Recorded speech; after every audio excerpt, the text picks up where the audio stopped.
How are you? How is everybody? Fine? You're fine? You're great? You're sublime. I'm splendiferous. What are you? Splendiferous. Stupendous. Spiritual. Steadfast. What are some other S words? Spiritual. What else? Silly. Yeah, we are expanding our consciousness. And think of all those S words that we could. And one of my S words was slippers as I was going. It really was, truly, because I was in the car yesterday morning getting ready to go to this, it was like a retreat, and I was so relaxed. I got in the car and I put it on my gas pedal and I got my slippers on. I'm all dressed, ready to go. And I could have gotten all the way down south with my slippers on. Don't you love that? And wouldn't we love to approach life that way, where we would just be relaxed and so in the flow that we could just wear our slippers all the time. And it was like being on autopilot. Has anyone ever been on autopilot? Ever go to work and thought, how did I get here? I'm here, you are here now, how did I get here? And did you know that there's about 1/3 of Americans that are on autopilot and may be dissatisfied with their life? That's 100 million people. And to realize that there's some dissatisfaction, that there's something that's not fulfilled, something that's not satisfying. And here at the center, we talk about the real stuff. We talk about the real stuff. We're in classes, we're with the practitioners, we're just, in essence, addressing not just the whole, but the donut. Not just focusing on the whole, but realizing that there's just a delicious donut about being the part of that whole. And I know that we're all here for you for our spiritual transformation. We're here for you. And so do you want to be healthy? Yes. Do you want to triple your income? Yes. Do you want to have friends? Yes. Do you want to discover love? Yes. What is it? And just take a moment. What is it that I would like? What do you want? What is that? Yeah. What is that? And having what you want is simple. It may not totally always be easy, but it's simple. And so here we have some simple universal principles that allow us to have some practices, and it is simple. And notice that I didn't say it was totally easy. And we do live in the most amazing time. You know, we have people here who've traveled from other states to be here with us this morning, to be here in Paradise Hills with High Desert Center for Spiritual Living on Paradise Boulevard. We live in an amazing time, and some of you may want to have optimal health if, say, you're living with diabetes, or saying you're living with some condition, or you want to be able to take care of your elders in the very best way. Could be someone in this room wants to move to Africa and start a school. You know, whatever that is. Guess what? There are tons of search engines out there. There's tons of books of people who've already blazed a trail. And I know there's at least Shimon. Where's Shimon? You have a blog. So if you want to know more about teaching and music and his journey, and to just incorporate some wonderful things that people who've already blazed a trail, we have all that information that we need. And we can walk in others' footsteps, and we can also pioneer our own trail. So how come we don't always have what we want? When we were a kid, how come? How come why? How come? You know, we have the information, we have the contacts, we have the tools that we need. We do. There's one word that I heard earlier today. I said, how is everyone? And they said, fine. Are we really fine? Are we fantastic? We're more than fine. We're more. It's like there's some condition in my life. I'm more than that. And the relationship expert Mel Robbins says it all comes down to one word that may be keeping us stuck, or maybe holding us back, or maybe holding us in autopilot with our slippers. Fine. How are you doing? Oh, I'm fine. Oh, you know, I've been dragging around some extra pounds. How are you? Oh, I'm fine. Really? Oh, I'm kind of feeling like a roommate with my significant other. I'm fine. That's okay. I'm just fine. So there's one thing about saying that we're fine. You know, it's really genius. If we're fine, we don't need to do anything about it. Yeah. So imagine describing the experience of this total experience of being alive as fine, when we can be fully alive. And someone may ask you, and you may be amazing, and it's okay to say, I'm amazing. Or it's okay to say, whew, I'm sad, or I'm feeling, heartful, or I'm feeling a loss, or whatever that is. To just be in that place and to realize that there's something larger that I'm a part of and that I'm participating in. So the bigger issue is of us saying, I'm fine, even if it's to other people, is that we say it to ourselves. Oh, I'm fine. And that thing we want, or that we've convinced ourselves that we are fine of not having it. That's how we come to not taking inspired action toward it. And there's a story about a Hindu master who, and at this practitioner summit, it reminded me of this story, because people were talking about, I have this situation in my life, and I want to see it in a larger perspective, a larger context, to know that there's this larger context that we can, a larger context. So here's the Milky Way. And there's a Hindu master who was talking with one of his students who was always whining. He was always whining and saying this, and that, and I'm not having these spiritual experiences that I want to have. I'm not having the best relationships in my life. And so he was an apprentice. And so what the Hindu master said when he gave him some salt, he said, how does this taste? And he says, well, it tastes bitter. So imagine this as a lump of salt. And imagine, too, that this is like the lake of our experience, or the ocean of our experience. Like a freshwater lake, like, what is it, Elephant Butte you passed that on your way up here. Elephant Butte Lake. So his apprentice was complaining, and so he gave him some salt, and he says, well, how does it taste? It's bitter. And so the master chuckled. He said, yeah, of course it's bitter. You have this concentrated thing of salt, and it's like this. And there might be something like this if it's a diagnosis with our health, if it's whatever financial statement we have, or whatever this might be, some relationship that we might have, like right here. Sometimes this lands like right here, right? So this, but to see it in a larger context. So what the Hindu master said was, well, let's go ahead and we'll put the salt in the lake. And now, how does it taste? How does it taste? And so the apprentice said, fresh. It's not just this concentrated thing that I'm, trying to eat the whole thing, but I see that there's a larger context that I can expand out from. Whether it's that feeling that we are part of being in this whole galaxy, that there's a larger experience of just this thing, that I can look at. I can look at it, face it, and move from whatever that freedom or that, whatever that fear is, move from that fear and have that healing, have the revealing, have that deepening of that faith, move from that fear to freedom. How does it taste? Well, it tastes fresh. So the amount of bitterness depends on that context. It depends. The amount of pain in life may remain the same. This may remain the same.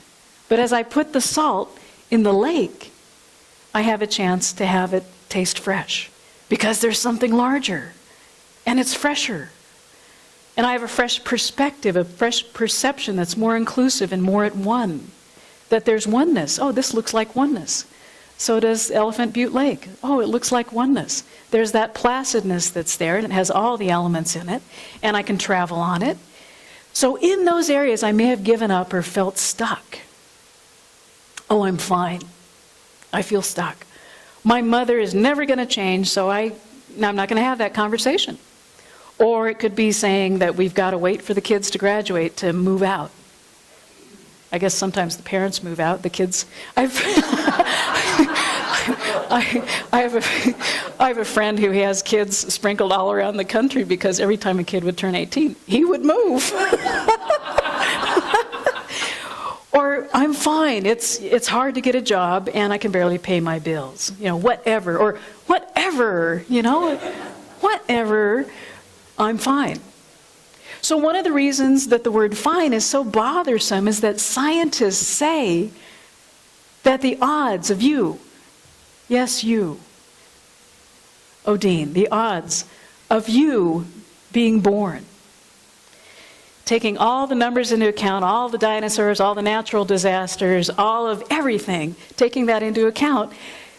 And you need to realize that the odds of you, Odin, being born, and with the parents you have, and with the DNA that you have, the lovely DNA that you have, it's 1. The odds of you, one person, being born, 1 in 400 trillion. And to wake up in the morning and say that I'm fine. No, we're fantastic. You are not fine. You are fantastic. She is. She is, yes. And you have life-changing ideas for a reason. It's to awaken our magnificence. And we're all in this category. Everyone in this room, we're in this category. 1 in 400 trillion. Is that cool or what? Way cool. Double your pleasure. Johnson & Johnson, double your pleasure. Yeah. So all day long we have these ideas that can be life transforming because we're 1 in 400 trillion. And we have these ideas that can change our world. It can also change the way that we feel. And what do we do with them? Well, I want us to think for a minute. What do we do with all these ideas? Sometimes we have an inner snooze button. Anyone ever hit a snooze button and go back to sleep? Huh? So we get to awaken to our magnificence. And we have amazing ideas that just bubble up. That could be like ping pong balls, right? Sometimes. And anyone ever experienced that we have these ideas that bubble up? I could be this. I could do that. That's what I can make these choices upon. What's the first choice that I may have made this morning? If I'm 1 in 400 trillion. Go back to sleep? Hit the snooze button? Go back to sleep? No? I get it, it's comfortable because you can just pull the covers and it's, I have a wood floor and landing on that wood floor. In fact, I'm going to go home and put a rug so it's not so cold. And if there's any area of my life, I may never feel like that. I may never feel like jumping out of bed right at that moment. I may hit the snooze button, that inner snooze button. Scientists call it activation energy, that we need to activate energy. It's a chemistry term. And it's energy, it's the energy that's required to make a change. We have that activation energy. We don't have to be on autopilot. And we don't have to be on whatever that, pulling the coverage back and just to feel whatever that comfort is, to do something new. Or to just reside in this one spot and not realize that there's a larger lake that's sweeter and fresher. So that is the energy that's required to change from autopilot. It's activation energy. So number 1, we can set our alarm for 30 minutes earlier. That would give us some time to do some things that we want to do. There's also something about if we don't take inspired action within 5 seconds. Anyone ever been asked to dance? And you think, yeah, I could dance. Or I leap at the chance to dance. Why not? If we don't take inspired action within 5 seconds, or like we see someone from across the room and we want to go shake hands, or we want to go say hello, how you been? If we don't take action in 5 seconds, nothing happens sometimes. And then we also get to turn within and explore too. We have these inner resources, we have all the capabilities, and to that activation energy, sometimes it's necessary to take us off the TV, take us off the computer, and to actually step outside, to go out the front door. And it's that same energy that takes getting out of the warm bed and onto the floor. Has anyone ever wanted to take a walk and didn't? One of those things. And when we turned 18 and became adult, nobody told us that we needed to, in essence, kind of co-parent ourselves to make these decisions and to choose again, right? We didn't get the memo sometimes. And what I mean by that is sometimes we have to do stuff that we have to do. If it's setting things up on auto pay, or making that phone call, or taking the great aunt shopping, or whatever that is. So if we're not doing those kinds of things, it may prevent us from being who we're fully supposed to be. because that's where our attention is, and being whatever that stuckness might be. And our brain really has a couple speeds. We have autopilot, like the fuzzy slippers, and then sometimes we have the emergency brake. If we don't take that inspired action within about 5 seconds, we thought, gonna pull that emergency brake because it's not in my realm. It's something new. It's something new, so instead of pressing the gas pedal, I'm going to go ahead and pull the emergency brake. And guess which one of our speeds that our mind likes better? Autopilot. We've had that experience of driving to work and saying, how did I get here?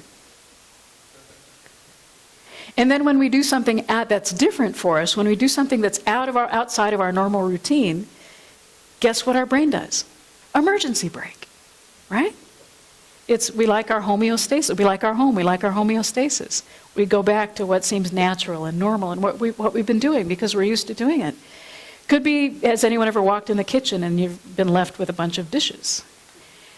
And you think, we'll leave the dishes and ask them to do it later, right? We'll ask them to clean up their mess. But instead, we just go back to our normal routine probably and pull the emergency brake and say, okay, well, I'm just going to take care of it. Just take care of it, and then our mind goes into autopilot and we'll just load the dishwasher. I'll just load it. I'll just do it. I'll just do it. Anyone had that experience? I see some people with grandkids that are laughing. So when I say activation energy, anything that's a break from that routine or how we're used to doing things, it's going to require some energy. If we think about our life, we spend time trying to make the same routine. We want to push our life into kind of a routine. We wake up and we have the same breakfast sometimes, same cereal. Amen, little almond. Amen for the coconut milk, almond milk. And it could be that we make those calls, we have a meeting, maybe we doodle, maybe we update Facebook, maybe we make plans for whatever our evening is. And it's the same thing over and over again. And so that's that routine that may be keeping us stuck. It may be keeping us on emergency brake or autopilot. So in order to realize that we have new possibilities and to have those possibilities be reality, be our new reality, we have these dynamic thoughts. We have these intentions. We have the power to bring potential energy into existence. And we have the power to shift this energy, to activate the energy from a possibility to reality. And it's how the divine works through us. And Dr. Ernest Holmes, who's the founder of the Science of Mind, which is a guide for spiritual living, he says that the world is saturated with divinity, immersed in reality and filled with possibility. That universal picture, that larger lake of our experience, that we're not contained. It's like, hey, the cap is off. The other shoe is not going to drop. Yeah. Anyone ever feel like the other shoe is going to drop?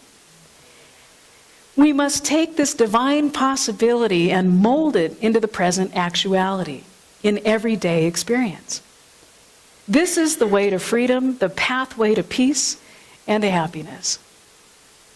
Now, of course, most people are unaware of this power sometimes and function in the autopilot, and that 1/3, perhaps, we know that people here, we're at the Center for Spiritual Living. We got it going on, and we're going to claim something new today. We're going to get out of that, or at least realize that we have that emergency brake and that autopilot thing that's already happened, and move from whatever dissatisfaction there might be in our life to fulfillment.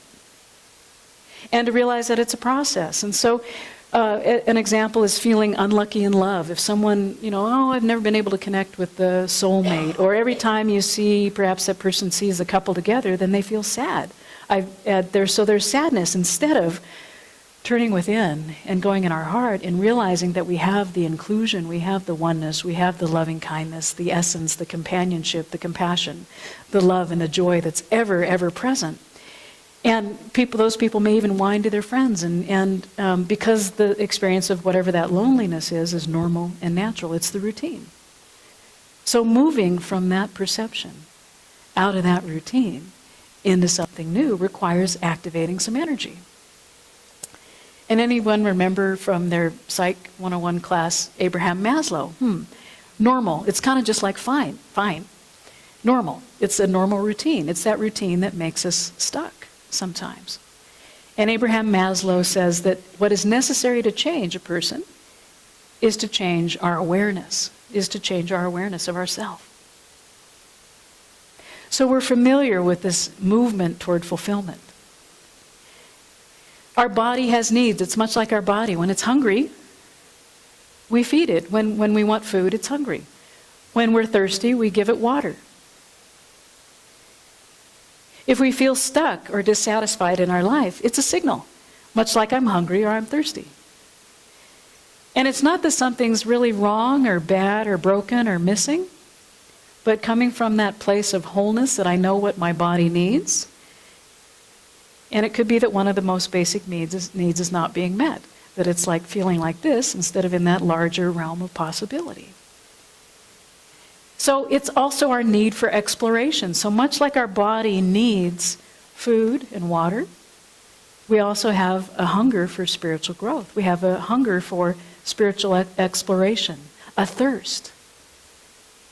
And knowing that we can go from unsatisfaction to fulfillment in that spiritual exploration. We have a need for exploration. And everything grows. Our nails grow, our hairs grow. And we just grow. We continue to grow and deepen. So our soul needs to explore and grow. And that's what's happening right here and now with this activation energy. And what that means is that activation energy, it's that least amount, the minimal amount of energy that's required. And we have a lot of energy. Sometimes we spend a lot of time worrying, which could be a form of prayer, instead of, yeah, it is, it's a form of prayer, worrying. Or we, as Reverend Dr. Michael Beckwith says, that we can do fretting rather than letting. So to move from fretting to letting, and then one of my phrases has been into letting go and to letting good. Letting go and letting good. So there is that exploration and growth. And so sometimes it takes getting out of our comfort zone. It takes hopping out of that comfortable bed and knowing that we're moving in that right direction, stepping outside. So, and sometimes I know if we put like a speaker to some of the thoughts, those ping pong balls that we have during the day, if we put a speaker, some of us would not even talk to a friend like we talk with ourselves. So we would not even hang out with people like some of those thoughts that we say to ourselves. And we may not feel like activating energy. We may not feel like it. So let's explore outside of our comfort zone. Let's use that first 5 seconds and inspire some action. We may want to hit the snooze button. We may want, it's tempting, that inner snooze. Instead, we can awaken, instead of being the snooze you lose kind of thing. We can explore outside of our comfort zone. And for instance, we can read a facial expression in 33 milliseconds. And it could be that we want to go across the room and meet that person.